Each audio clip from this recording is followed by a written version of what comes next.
राधे राधे। जय श्री कृष्ण। दोस्तों, लक्ष्मी माता की कहानी। एक बार एक शहर में एक बहुत ही गरीब और ईमानदार व्यापारी रहा करता था।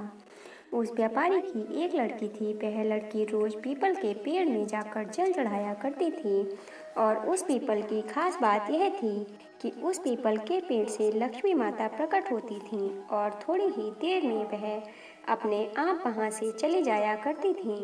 एक दिन जब उस व्यापारी की लड़की रोज की तरह पीपल के पेड़ में जल चढ़ाने के लिए आई, तब पीपल के पेड़ से लक्ष्मी माता प्रकट हुई। लक्ष्मी माता ने व्यापारी की लड़की से कहा कि क्या तुम मेरी दोस्त बनोगी? लेकिन उस व्यापारी की लड़की ने कहा, पहले मैं घर जाकर अपने पिताजी से पूछ लूँ, फिर उसके बाद आपको बताऊंगी।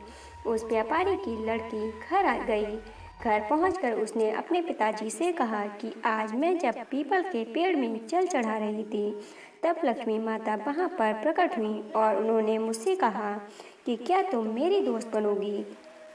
तब उस व्यापारी ने अपनी लड़की से कहा कि स्वयं लक्ष्मी माता तुमको अपना दोस्त बनाने के लिए बोल रही हैं।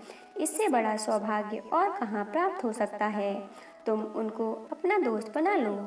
अगले ही दिन जब उस व्यापारी की लड़की पीपल के पेड़ में जल चढ़ाने के लिए गई, तभी वहां फिर से लक्ष्मी माता आईं और उन्होंने उस व्यापारी की लड़की से एक बार फिर से पूछा, क्या तुम मेरी दोस्त बनोगी? इसके बाद उस व्यापारी की लड़की ने कहा कि हाँ माता, मैं आपकी दोस्त बनूंगी। लक्ष्मी माता और उस व्यापारी की लड़की आपस में दोस्त बन गए। थोड़े ही दिनों में लक्ष्मी माता और व्यापारी की लड़की के बीच में गहरी मित्रता हो गई। एक दिन जब व्यापारी की लड़की पीपल पर जल चढ़ाने के लिए गई, तब लक्ष्मी माता ने व्यापारी की लड़की से कहा कि तुम मेरे घर पर भोजन करने के लिए आओ। व्यापारी की लड़की ने घर जाकर अपने पिताजी से पूछा कि लक्ष्मी माता मुझे अपने घर पर बुला रही हैं भोजन करने के लिए, क्या मैं वहां जा सकती हूँ? उस व्यापारी ने अपनी बेटी से कहा कि लक्ष्मी माता ने तुमको भोजन पर बुलाया है, तुम वहां पर जा सकती हो। व्यापारी की लड़की लक्ष्मी माता के घर भोजन पर चली गई। जैसे ही व्यापारी की लड़की लक्ष्मी माता के घर पहुंची, तब लक्ष्मी माता ने अपनी सहेली का स्वागत किया और लक्ष्मी माता ने अपनी सहेली को शाल ओढ़ने के लिए दी और सोने के सिक्के, सोने की थाल, सोने की चौकी और अपनी सहेली को 36 प्रकार की स्वादिष्ट व्यंजन बनाकर खिलाए। जब लड़की लक्ष्मी माता के घर से भोजन करके जाने लगी, तब लक्ष्मी माता ने अपनी दोस्त से कहा कि मैं भी तुम्हारे घर पर भोजन करने के लिए आऊंगी। उस व्यापारी की लड़की ने कहा कि बिल्कुल आइए। व्यापारी की लड़की अपने घर चली गई। घर पहुंचकर वह एक जगह जाकर शांति से बैठ गई। अपनी लड़की को शांति से बैठा देख और चिंतित देख व्यापारी ने अपनी लड़की से पूछा, क्या हुआ बेटा, तुम इतनी चिंतित क्यों हो? तभी उसकी बेटी ने बताया कि लक्ष्मी माता हमारे घर पर भोजन के लिए आने के लिए बोल रही हैं। कल वह हमारे घर पर भोजन करने आएंगी। उन्होंने तो मेरा स्वागत बहुत अच्छे तरीके से किया और मुझे सोने के सिक्के, सोने की थाल, सोने की चौकी और 36 प्रकार के स्वादिष्ट व्यंजन बनाकर खिलाए, लेकिन मैं उनको क्या खिलाऊंगी? हमारे पास तो कुछ भी नहीं है। तभी व्यापारी ने अपनी लड़की से कहा कि तुम अपने घर को गोबर से अच्छी तरीके से चारों तरफ से लीप लेना और पूरे घर की सही ढंग से सफाई कर लेना और एक दिया जो चारों तरफ से जलता हो उसको लेकर लक्ष्मी माता का नाम लेकर रसोई के पास बैठ जाना। व्यापारी की लड़की ने अपने पिताजी की बात मानते हुए वैसा ही किया जैसा उसके पिताजी ने उससे करने के लिए बोला। व्यापारी की लड़की घर की साफ सफाई करके रसोई के पास लक्ष्मी जी का नाम लेकर और एक लड्डू लेकर बैठ गई।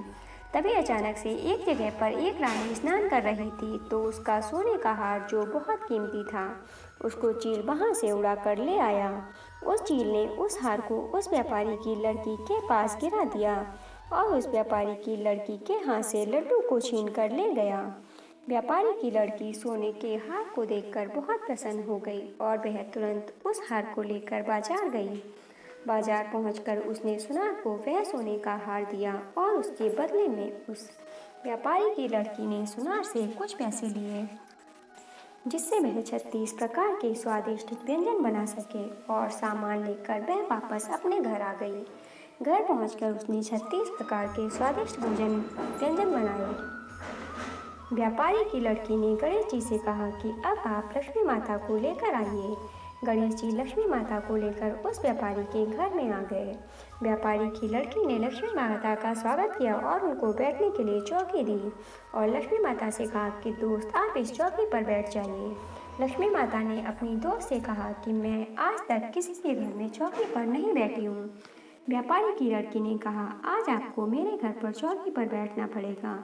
लक्ष्मी माता अपनी दोस्त की बात मानकर चौकी पर बैठ गईं और फिर व्यापारी की लड़की ने लक्ष्मी माता को 36 प्रकार के स्वादिष्ट व्यंजन खिलाए और जैसे लक्ष्मी माता ने अपने घर पर व्यापारी की लड़की का स्वागत किया था और उसको 36 प्रकार के व्यंजन बनाकर खिलाए थे, ठीक उसी प्रकार व्यापारी की लड़की ने लक्ष्मी माता को अपने घर पर 36 प्रकार के व्यंजन बनाकर खिलाए और जैसा जैसा लक्ष्मी माता ने किया था वैसा वैसा व्यापारी की लड़की ने भी किया, जिससे लक्ष्मी जी अपनी दोस्त से बहुत खुश हो गईं और उन्होंने अपनी दोस्त को बहुत सारा धन दिया, जिससे उस व्यापारी की और उसकी लड़की की सारी गरीबी दूर हो गई। उन लोगों ने अपना जीवन खुशी खुशी व्यतीत करना शुरू कर दिया। तो ये थी आज की लक्ष्मी माता की कहानी। दोस्तों आपको कहानी कैसी लगी कमेंट बॉक्स में ज़रूर बताइएगा। अच्छी लगी हो तो लाइक और शेयर कीजिएगा। ऐसी ही अन्य कहानियों को सुनने के लिए चैनल को सब्सक्राइब कर लीजिएगा। धन्यवाद दोस्तों।